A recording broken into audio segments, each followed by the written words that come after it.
Look around. You can find cars like these on AutoTrader, like that car riding your tail.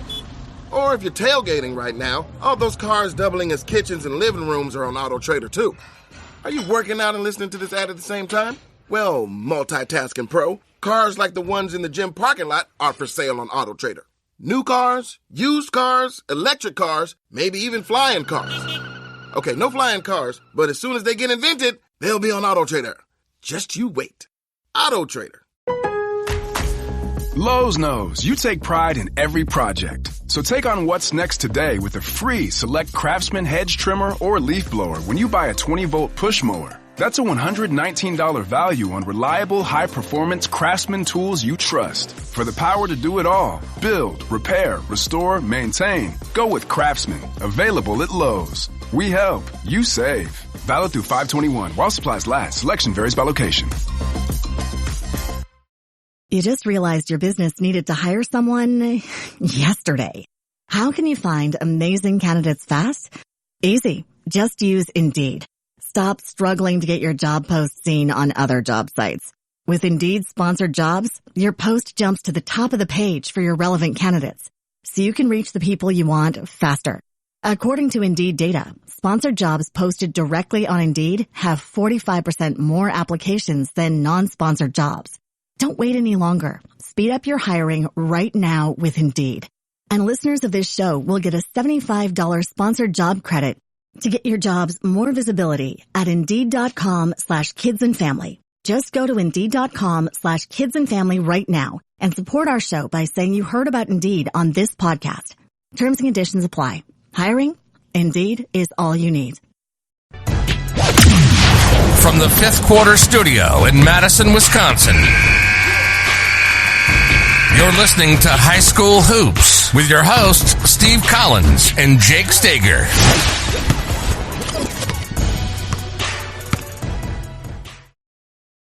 Hey everybody, welcome.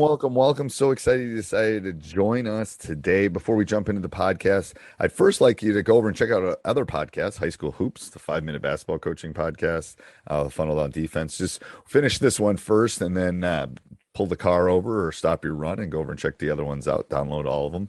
And leave a 5-star review. We'd love that. But we would like to give a shout out to our two sponsors. First of all, Dr. Dish. I believe in this. I don't have a lot of sponsors that I talk about, and Dr. Dish is one of them. I believe in this machine. It is great. It has helped our team.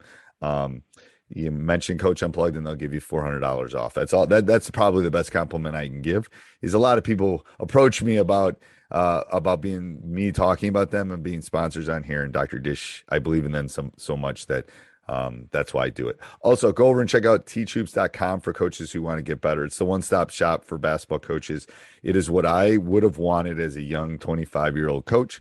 I would have wanted all of these resources, and maybe it would have helped me win a few more state titles. I don't know. But from someone that's been a nationally ranked coach and had nationally ranked teams and won numerous state titles, this thing is everything you need to take your team to the next level.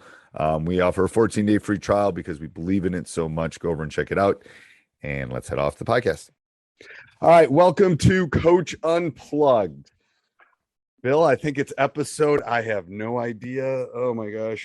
I think I was counting, it's like 3 or 4 years worth of podcasts. But anyway, like literally 3 or 4 consistent. Yeah, you're in the 1400s or something like 14, that. It's like crazy, isn't it? Yeah. All right, so Bill, I'm going to have you kind of introduce yourself. Talk about you as your journey with Hoopsalytics, and I get it right. It's Hoopsalytics. Hoopsalytics, yeah, kind of like Teach Hoops. Like Teach Hoops. That's why I love it. I know. I'm going to have you kind of just talk about kind of your beginning as an entrepreneur, but more importantly as coaching.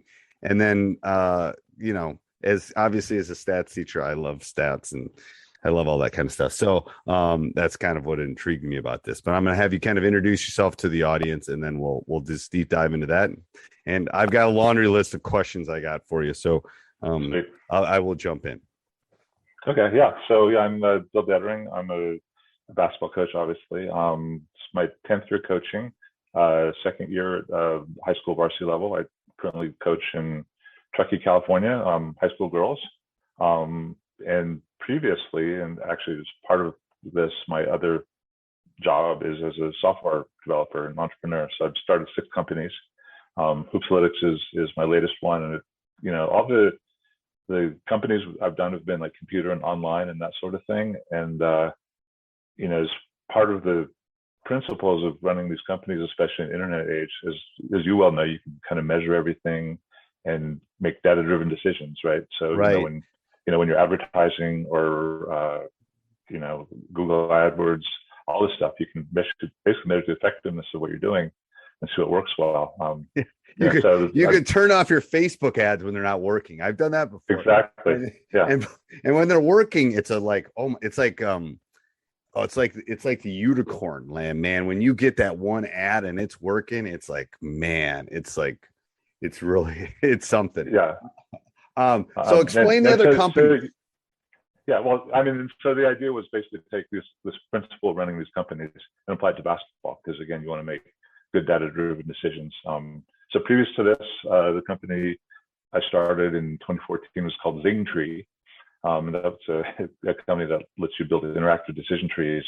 So like call centers people in call centers would use these things. They'd kind of click their way through a decision tree. So you kind of minimize the training time and make sure everyone's giving the right spiel and that sort of thing. Okay, I'm just thinking of an Office episode right now as he says that. So if anyone's seen the Michael Scott Office episode, I'm thinking of that. But go ahead. I'm seeing him with that thing clicking. All right, that's very intriguing. Okay, a lot of stats in that. Yeah, and then previous to that, I started this other company in 1997. It kind of morphed into a business that would let you record audio and video off the internet. It's called Applying Technologies, and we again, on the data-driven side, we noticed that people were whenever we get a support ticket, it would cost us like $18 for every ticket, and our product was like as little as $19. So we tried to automate a lot of that stuff, and it's kind of how the Zingtree was born. And the other cool aside is as far as being able to use Hoopsalytics and score these games, the product from my old company I still use to record video from NFHS and that sort of thing, to bring it into Hoopsalytics to do the game breakdowns. So it all kind of nicely ties together. Well, for all the young, there's probably some young coaches listening to this, but for all the entrepreneurs, like I'll tell you a couple. We were talking about my brother before. There's a couple he invented bendos. If you ever seen them, they're little figurines. Anyway, and they're like little Gumby figurines. They're called bendos. I don't even think I have any in my office right now. But anyway. And he started a toy company. He was running a toy company. So he was doing a photo shoot. I'll tell you, this is the funny part about being an entrepreneur. And he told me this story, and it's so true. So they had these wooden fire trucks and police cars and stuff built for these little plastic, 4-inch bendos, which they bent. The arms bent, and you could put them all over. Anyway, if you Google bendos, you'll see it.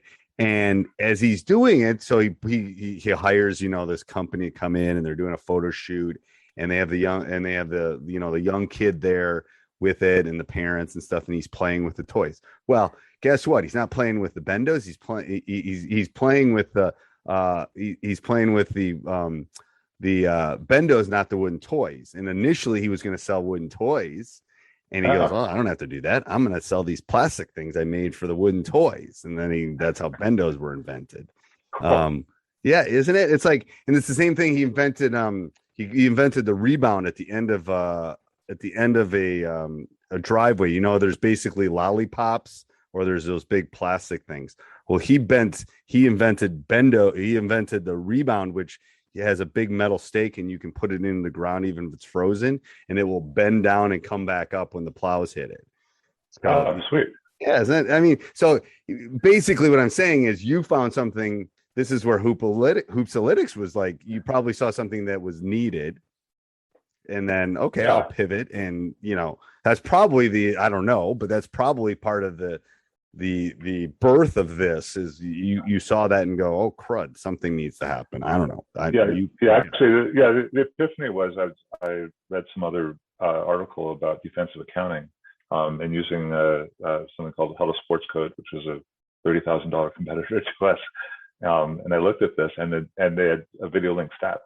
And I'll show you guys that in a little bit. But the idea is you get your box score and you can click on a number and you can see videos of all those things. So if you got 4 turnovers, you click on number 4, you see the 4 turnovers. Like, wow, that's super cool. I want to build that. Right. And then just, and previously I was just using, sort of a static score tracking things like, yeah, well, let's link the video together with the numbers. And then if I have all this, I can, create like better in-depth analysis and see, which sets are working, which players are performing and that sort of thing. And I've been working on this about a couple of years now. I have a full season of high school basketball under my belt with a lot of really cool data, which I'll share with you guys. And So did you have any obstacles when you were building it?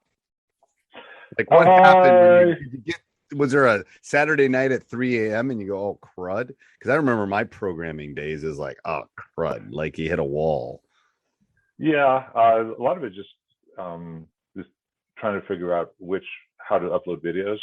We initially started with YouTube, and that was okay, although some people didn't like that. So we did like a different, a second option. And then there's some problems with that. So I actually have 3 options for uploading. We can go to Vimeo, YouTube, or regularly. Most of that stuff, anytime you're like writing code, when you have to deal with something outside of the code that you write, there's always problems.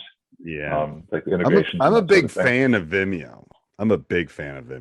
Yeah. No, Vimeo actually is worked pretty well. That's our default now. But we support 3 different ways to upload, and for people that want to, if you want, for the amount they charge you and the amount they let you store on video, I mean, obviously YouTube's free, but I don't know. I like Vimeo. I think the interface is I don't know. It just seems easy to me. I've been using it for a long time. And the uploading's a lot smoother too. So it is. But anyway, for anybody that's kind of jumping into that, so why don't you show us some stuff? Because I know you and I have talked about a couple things off, but I'd love to. Let me go ahead and share my screen, and I'll try to talk my way through this for the people that are listening in their car. Yeah, and so people that are listening, we'll put this. I'll put the link for the YouTube channel on the bottom for people that are listening. If you're mowing the lawn or jogging or doing something like that, I'll put this because sometimes it's more visual. Some people are more visual than auditory, but we'll try to explain it the best we can. Yeah, and that's actually how I listen to your podcast too. Is primarily in the car. So yeah, sometimes it makes me have to visualize like the X's and O's you talk about. I know. So anyway, you should be able to see my screen. This is Hoopsalytics. So I've got a full game of full season of high school varsity here. So you can basically go either multiple games or single games. So like I'll take one of our games for example. And so we do some kind of cool visualizations. So this is a game that we lost. You can kind of see the running score and how we had like the little. Which team are you, the green or the red? You're red. We are the red. So we're Trekkie. So you were never really up in that game. I love that. The one that you did for me recently, I love that because I could kind of tell. In my head, I was going, oh, I remember when that shifted. And it's like we were up and then we were down. It's like, I know, I do like that. Yeah. And you can get a nice idea of the flow. And so you get, you can also see like, full comparison statistics. So points per possession, a lot of people like that. Time of possession is always pretty interesting. Looking at the game that I broke down for you, you guys have a really long time of possession. You guys are very, very patient. Our girls were pretty much about 14 seconds. I think you guys were like at 21 seconds per session. Yeah, I think both the team that you saw and me, the coach and I know each other too well. And yeah, the possessions I think were in the mid 20s. And I love that you asked about, we play in halves, 18-minute halves. Yeah. So the flow is a little different. Definitely the flow is different when you play halves rather than quarters. I'd never seen that before. So we had, you talk about obstacles. That was one of the things like, there's a different way of running the clock. Yeah, I don't know if we're the only state. I don't know if we're the only state that does that. That might be something you have to think about too. But obviously colleges do that, so it's not a big deal. But right, yeah. But when you set up your account, you can basically set up all kinds of different quarters and halves and time and that sort of thing. Oh, you can set you as the person set it up. Well, we give all the stock ones. So like most of the high schools will go 8-minute quarters. Right. Colleges are 20-minute halves. AAU is like 16-minute halves.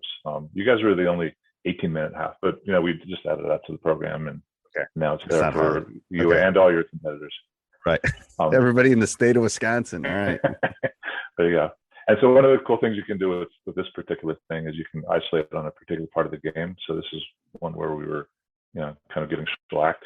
So you can just isolate that, and then you can get your comparison stats. So we were outscored 7-4 here. And there was, there were 3 for 3 from free throws, 2 for 9, we were 0 for 7. So you can isolate it on different parts of the game and just get the comparison stats if you want to see kind of what went wrong in a particular area. Just kind of fun. What's the first thing you look at when you pull up a game like this? What's the first thing you look at statistically? I usually look at the team stats. So you can basically see because one of the things that we like to do is figure out who had a good game, who had a not good game. So there's a points per possession. So PPP stands for points per possession. So what we can do is we can break down. So like, for example, when, Caitlin was on the floor, on offense, there were 0.6 points per possession, and then we gave up 0.64 points per possession. So she was a minus 0.04. And you can, sort on all these things. So she was actually a most effective player in that game. And I think she had, she's always done well against this team. So many other girls, this girl, she broke her wrist, and so she was not really able to shoot very well. So you can see her offensive point possession went down a bit because of that. Are you able to am I able to figure out the best? Could you tell me the best 5 girls on the court for you in this game? Yeah, absolutely. So you can switch from players to lineups. So if we go to lineups, for example, these are the different arrangements that we had on there. And you can do the same thing with the points per possession. So this lineup here, I think this was kind of more of a garbage time lineup, but like this one here, they were actually plus, and they were +1. And you can also amortize this over 32 minutes too. So if a particular lineup had played the whole game, this is what the outcome would have been. Obviously, this is a small sample size, which is why that's a big number. But this lineup had I kept them in, assuming they never ever got tired, that would have been the winning lineup. Or maybe this one here. Right. It's hard because I think sometimes your brain thinks somebody. I mean, I've said this before. I have people on my bench keeping stuff because sometimes you think something's happening and it's not. Right. Yeah, and the numbers are kind of a good way to either validate your assumptions or prove your assumptions wrong. Right. As you go. Right. And obviously, everyone loves offense. And so, above and beyond the analytics, you can give everything the eyeball test. So let's say, we'll go back to our players here. So, Tess had 3 turnovers. So we can click on her 3 turnovers, and we can see, we can actually watch video of her turnovers. So here's one here. So bad pass, and go to the next one, etc. So, you can look at 3 turnovers, like were they horrible? So that's a legit turnover, right? And hopefully, so that makes not watching so does it? Are you able to do let's say you wanted to? Is it make film sessions easier? And how does it do that? That would be a big part for me, I think.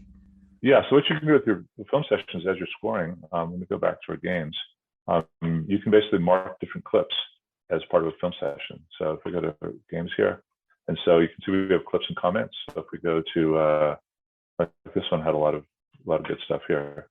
So basically, you can say have different people add comments, some coaches, players, etc.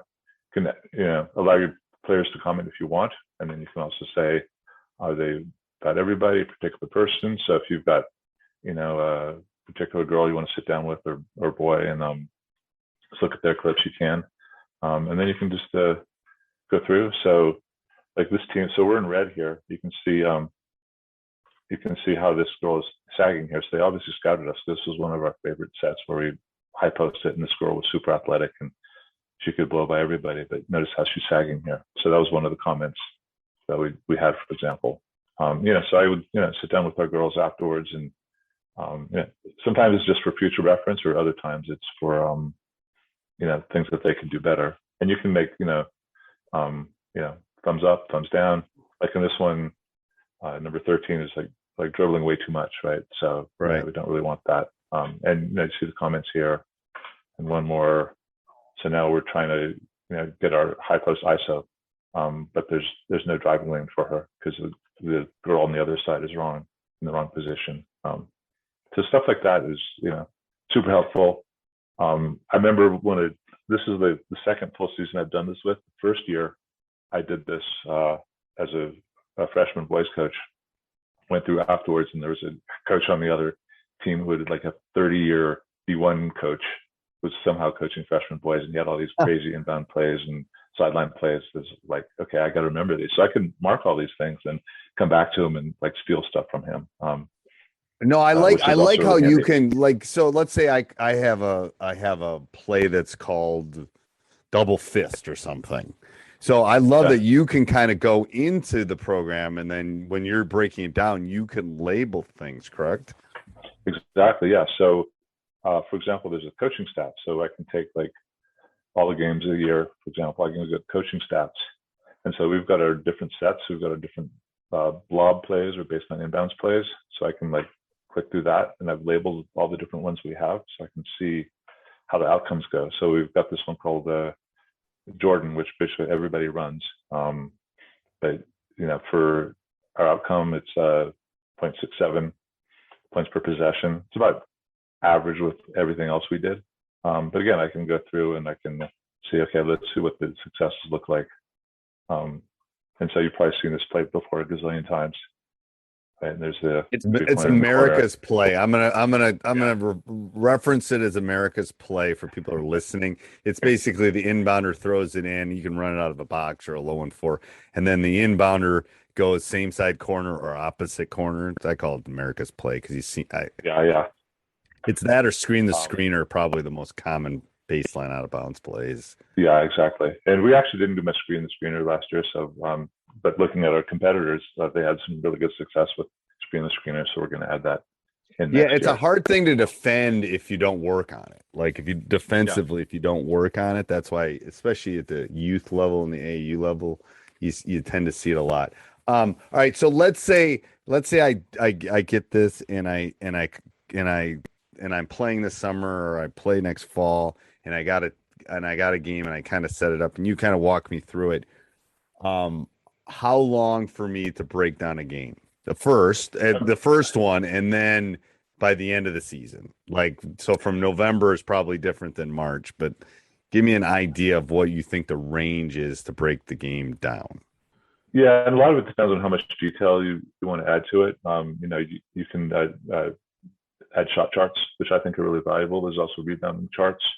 And then you can categorize your plays, your turnovers, or decide not to. So, for a high school game, once you're up and running and comfortable, it's probably about an hour and a half to break down a game. And pretty much every good coach out there is watching film anyway. Right. So you're basically watching the film as you break it down. There are services out there that'll break the games down for you, but they don't give you nearly the level of detail and stats that you want. Like I tell young coaches too, it's like this is part of your apprenticeship. If you want to be a good coach, you got to break film down. And I think the last time Coach and I were talking, I was talking about my 2 VCRs. Like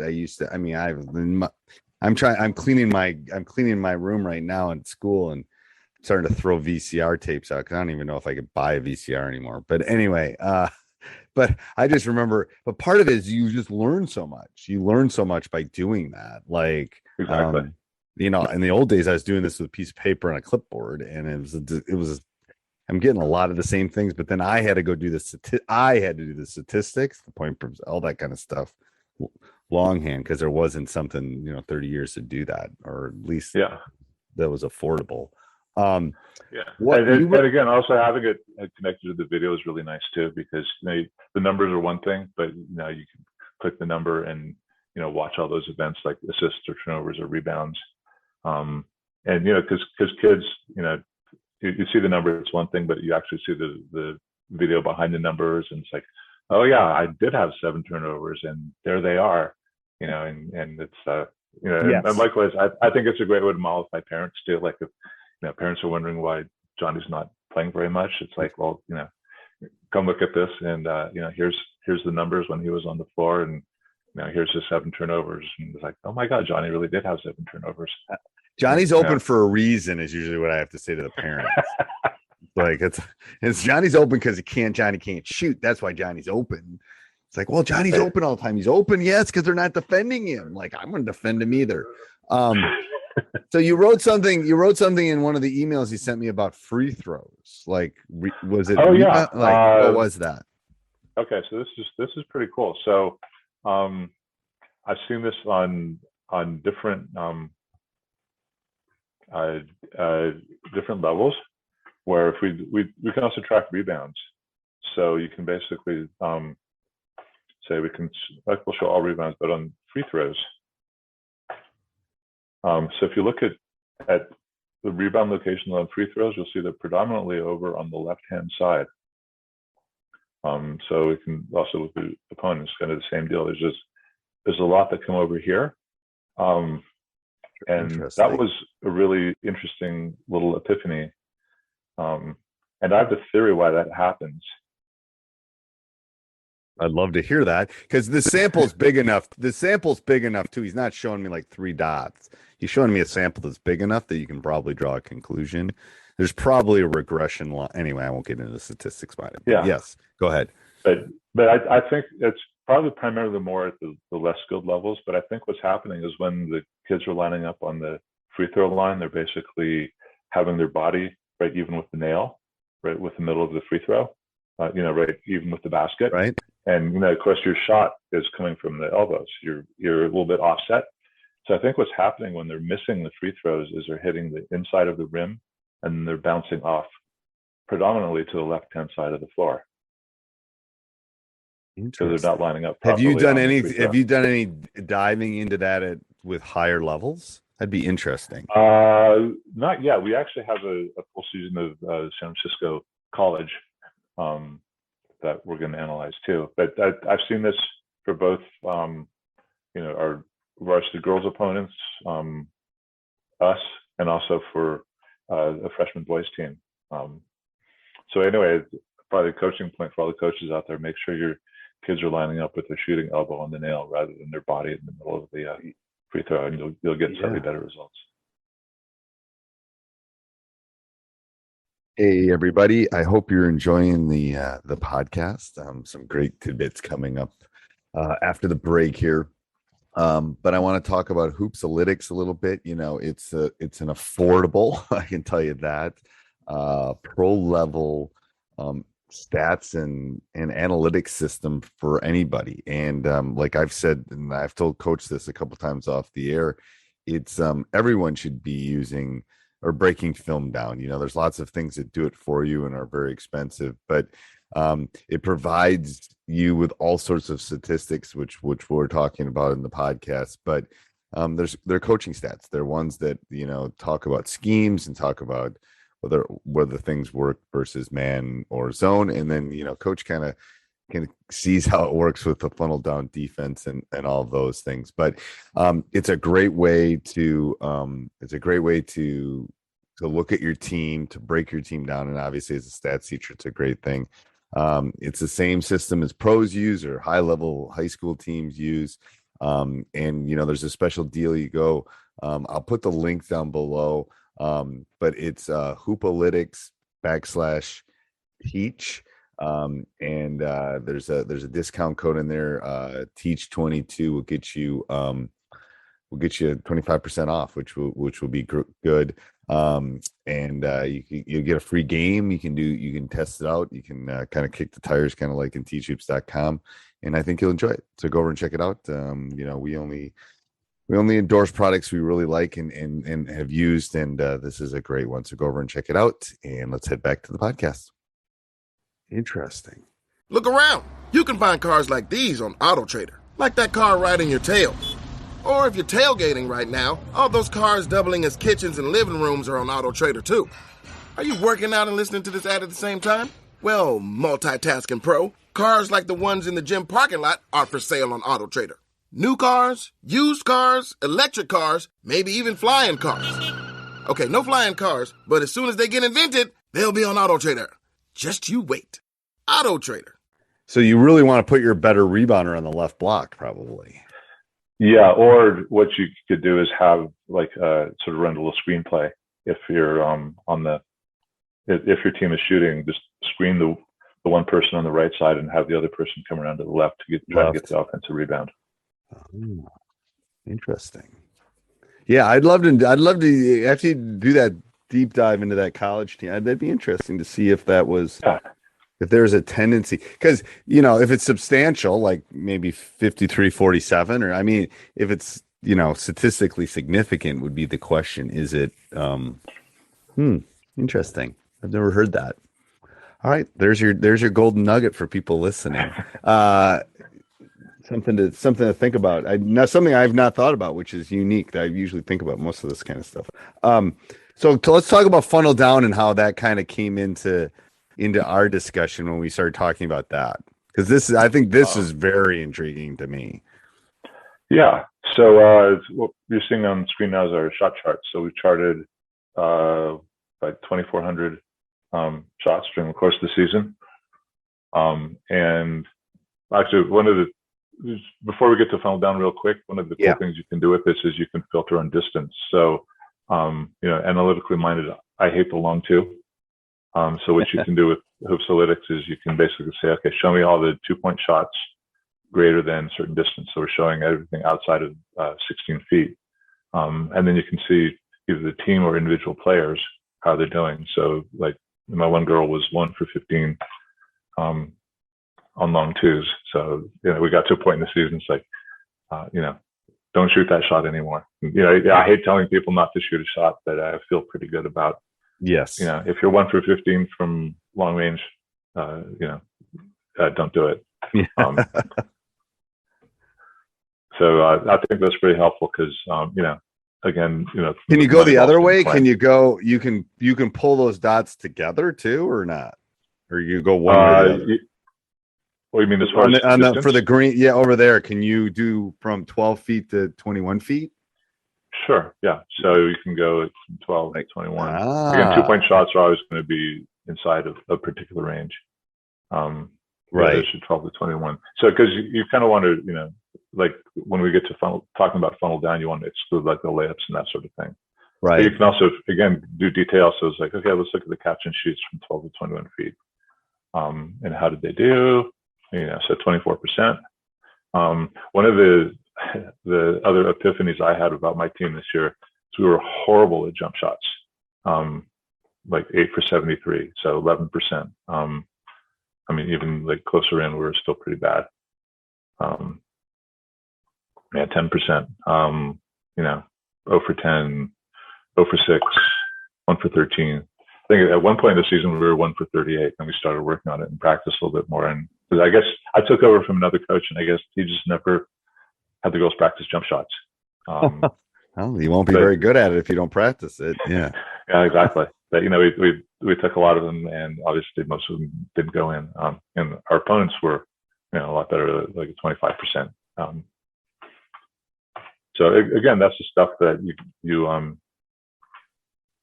discover as you kind of chart this stuff out and start playing with it and analyzing, especially in the off season.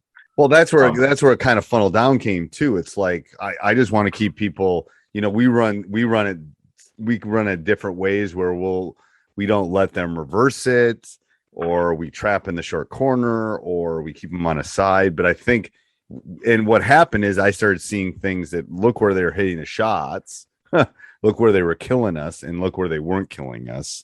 And that's why I wanted to, it changed tempo, but it also came back to the shot chart thing, I think, where it's like they just weren't getting the things that you thought they would be getting. Yeah, and so I've been really interested in that concept of the funnel down concept of forcing everything to the side. So what you can do with the Hoopsalytics is you can mark off a particular area of the court and see what the percentages are. So if we take stuff that's this is the alley, right? The middle part, right? The terminology is. Yeah, so the alley, we're 24%. And then we can exclude shots, and we were 20%. Right. So, and again, if you make it a little bit narrower, if you just do like paint oriented, it's even more pronounced. So 27% in the alley, and then excluded for 19%. Why do you think that is? I have a couple theories about why I think people don't shoot as well. For one reason, I think if you're shooting straight on, you're more likely to get the lucky bounce than if you're shooting from an angle. Yeah, I think it's a perception thing too. I don't know. I don't know how. I'm not quite sure how the brain works, but I think those angles, and especially that mid, when you don't have the backboard, I think it's a depth. Maybe it's a depth perception. That's something along those effects, especially at the lower levels. And then to be honest with you, you can be behind the backboard. Like I find that is the perfect spot to push people. Like right, yeah, because it's the no man's land. Like yeah. That's why when they get it on the side, we funnel them to that kind of that no man's land. Even NBA guys can't do anything back there. Like, what are you going to do? Yeah, exactly. Like, you can't shoot over the backboard. So it causes that. I think that's one of the things that I saw analytically from the funnel down too. And to be honest with you, because we came out of COVID last year and we didn't play. We did it more out of a zone than we did it out of man. We didn't play much man funnel this year. We played a lot of zone, just because the rotations are a little bit easier. It's a little bit easier to recover and to push into that side. And we're going to run probably a matchup zone funnel down next year. Because to that point, I think the man-to-man rotations are a little bit more complicated, and zones, like you pretty much know everybody is, and just simplifies it a lot. There's other reasons we want to do that too. But so the chart you have up now, can I tell? Is there any way to differentiate the left side of the right side percentage-wise, or not? Probably not. Sure. So you can mark whatever you want. So for example, if we redid this, let's say we want 2-point shots just like from here.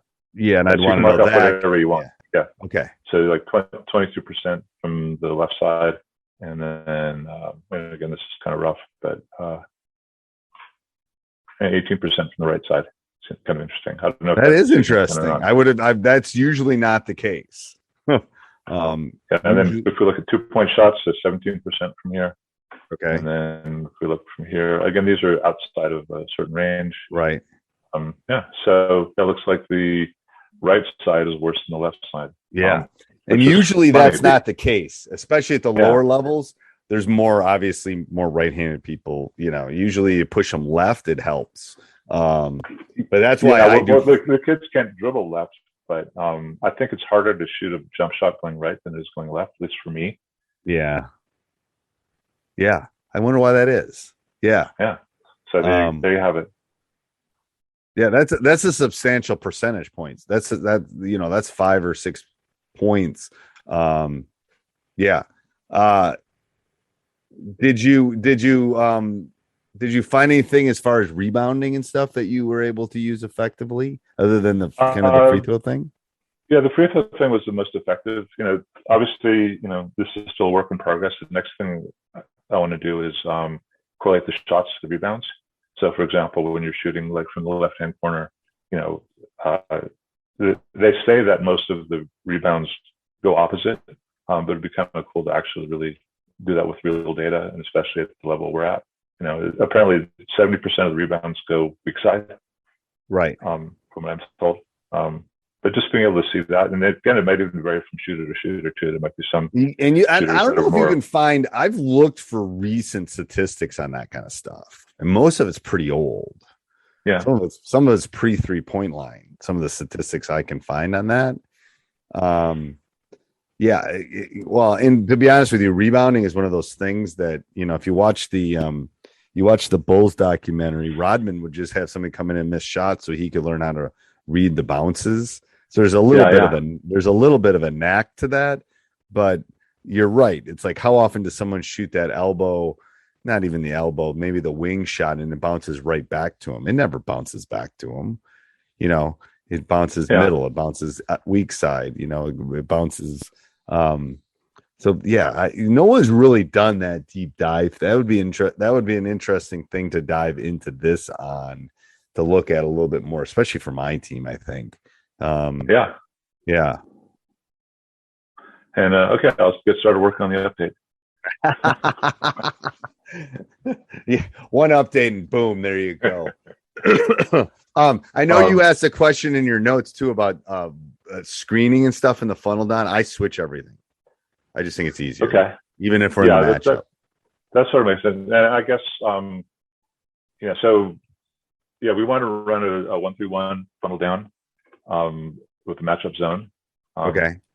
And so I think that's going to work well. The number one, it also, because we've been kind of thin. So the girls, I don't think are going to have to work as hard. They still have to work hard on defense, but less so than man-to-man. And number two, I think it sets you up nicely for transition. If you've got your two speedy guards, kind of out front, they kind of know where to go right away. Right. People are in position. Right. And a lot of the teams we play, especially like in one of your podcasts, you said, you want to arrange your team so you can beat the best team in the league. And the best teams in our league play man-to-man. And they're really good at offensive man-to-man because they play it defensively. So the matchup zone kind of looks like a man-to-man. Right. But I think it will change the tempo on them enough that I think it will help you a lot. I do. I always tell coaches, when they're zigging, you zag, man. I mean, don't literally, I'm in Wisconsin. You don't think with the Bennetts and the Ryans that man-to-man is in pack line and holy crud. What are you talking about? Yeah. Like gospel in Wisconsin. Well, that's why 20 years ago, I'm going to zone some because everyone's playing man. And all of a sudden, who was doing it last night? Well, Golden State was doing it last night against the Mavs. Yeah, it was just kind of cool. And they went box and one too for a little bit. They went box and one. It's like, okay, so people laugh and you run like, what are you talking about? The Golden, the everyone's doing it. So no, the Heat do it a little bit, not as much as the Warriors do, but the Warriors are doing it and they're actually doing it pretty effectively. They're doing it very well. They're well coached. Kerr's a great coach. Yeah. And so the other cool thing about, speaking of matchup zone, is Kerr played at Arizona for Luke Olson, right? And he's like the originator of the matchup zone. So he took a lot of those principles and applied it to what the Warriors do, which is again super cool. And to be honest with you, they talk about, just like the Major League Baseball is king of statistics. It's the exact same thing. You don't think those NBA, they know when they tie their shoelace at the NBA level. What are you talking? I mean, it's everything. I mean, the tracking they have is insane because they track each player's movement every tenth of a second. So they know that, Curry runs 6 miles during a game, for example. Right. And they can tell, how far the defender is away from every shot, to the inch. No, it's crazy. I thought it was funny the other day. I don't know which games you were watching, but God, it must have been the Celtics Heat one, and one of the Celtics guys was standing on the bench, and one of the Heat's guys went to defend him. Oh, funny. Because he thought he was on the court and he thought he was playing and he wasn't. And I saw it on Twitter. It just threw everything off. The guy got an open 3 on the other side because someone thought someone was open, because those guys stand half the game sometimes. It's and actually same thing happened with the Warriors and the Mavs. There was a guy in the Mavs that was wearing a white t-shirt and everyone else on the bench was in the visitors blues, and Curry passed the ball to the guy on the bench. And then the referees had a discussion with him next time. I was like, "You can't wear that shirt." It's like, "Yes, I can." It's like, "No, you can't." Yes, I can.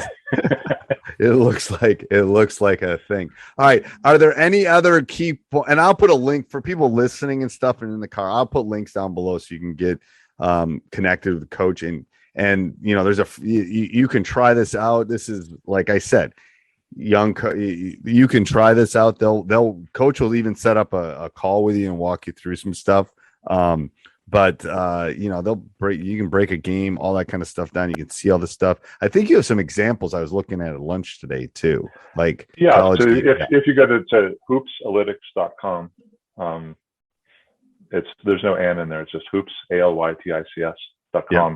There's a couple of demo teams. There's a college demo and high school demo, and you can basically play with the stats and analytics and that sort of thing, and see what it looks like, and explore all the that's the way I'm going to tell you. That's the way I learn. I got to go and somebody could have told me when I started my YouTube channel how it worked, but I needed to figure out where everything was just by playing. I'm like, that's just the way I learn. But I'll put all that down. And you get a free 1 game trial, so you can take one of your games, upload it, score it, and it really shows the value when you when you have it with your own players and teams and that sort of thing.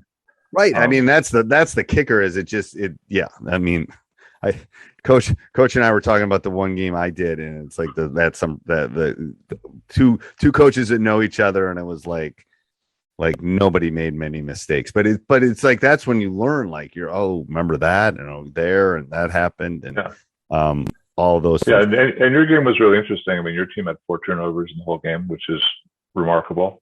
Right. And then the other team, I did a shot chart, and they had like one, like in the 45-degree angle where they were like super hot, and that's probably one of the weak spots of the zone defense in general when they're reversing and getting to that place. So they're getting to the spot where it was open. I know. Yeah, it's like it's those crazy little things too. And the great thing about this is and if you like it, personally, to me, it's affordable.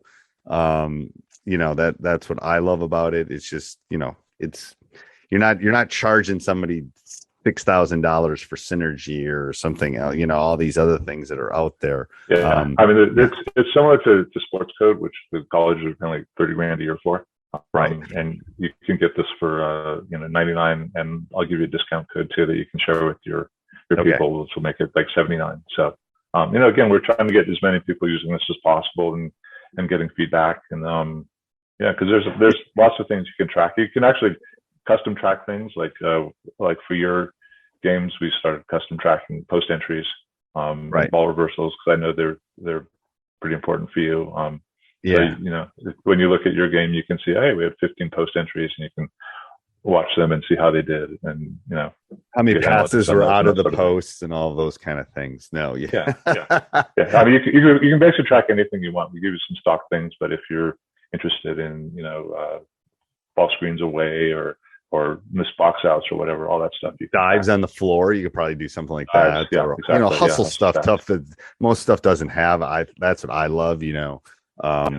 Things that I think an underanalyzed statistic is ball touches, like literally tips and times you touch the ball. You mean like deflections or tips or anything where you get a hand on the ball? It can be on the floor, it can be a deflection, it can be a tip, it can be even on a rebound. I generalize them as a big category more than just deflections, because it's not a deflection if you get up and get your hand on a rebound and stuff, but it's a ball touch. It's like the more ball touches you have, the better off you are on the other end. Yeah, that's a good point. Yeah, deflections are actually one of the stock stats that you can track. Yeah. And I think I know what the number one high school statistic is to decide whether you're going to win a game. What do you think it is? What do I think you think it is? Or no, what do you think it actually is? Well, probably effective field goal or maybe offensive rebounds.